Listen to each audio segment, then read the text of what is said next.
She was called La Conquistadora very early in her history here in the United States. That she came up in she started up the Camino Real in 1625 and arrived here in January of 1626.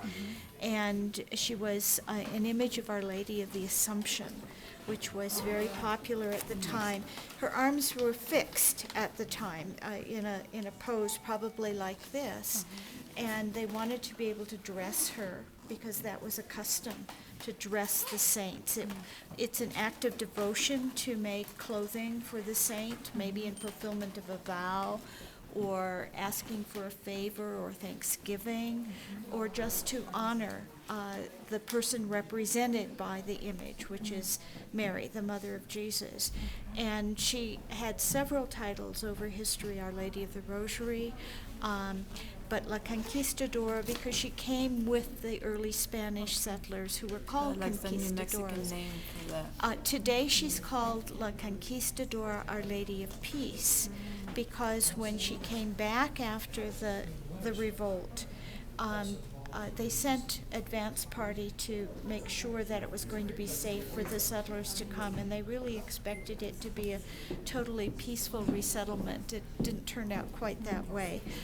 There was some resistance, but still she's thought of as being a revered image of all the populations of New Mexico, Native Americans, the Hispanic descendants, and the Americans who came in 1846. So she really is a center of devotion.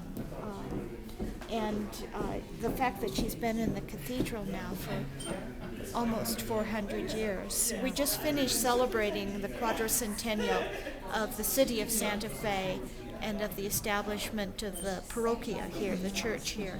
So as you look at the garments, you will see she's got over 200 outfits, and so it was very difficult to choose. There's a sacristana who cares for her and dresses her and takes care of her jewelry and her wigs and her crowns. And so the sacristana worked with us in choosing what we would take. The first one, for example, is here probably because the person who made that was instrumental in the revival of the colcha stitch, which is the Hispanic stitch. In New Mexico, it was used to make bedspreads, and it's a long stitch that you would catch with just little tiny stitches on the back, and that's her embroidery on there. A good example of colcha is the one almost in the middle, with the blue front and the white. That's the wool there is sabanilla.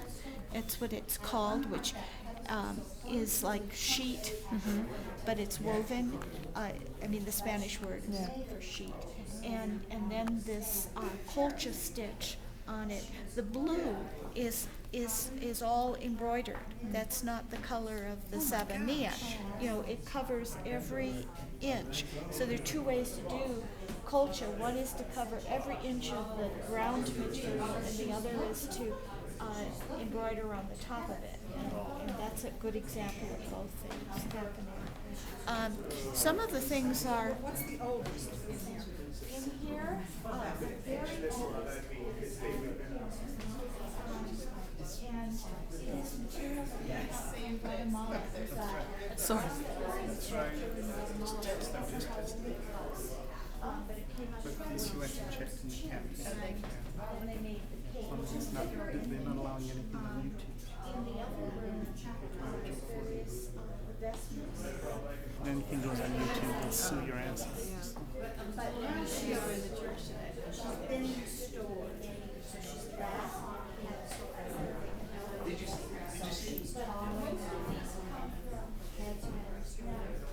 They cut my sliced off part of her knee to give her this little miracle. I have no idea about the miracles. I've never heard that talk. So I don't know about the miracles. But the people are incredibly devoted. As you can see, look at these crowns. Yeah, even look at the this. gown. This is diamonds and emeralds and rubies, and we have the papal coronation.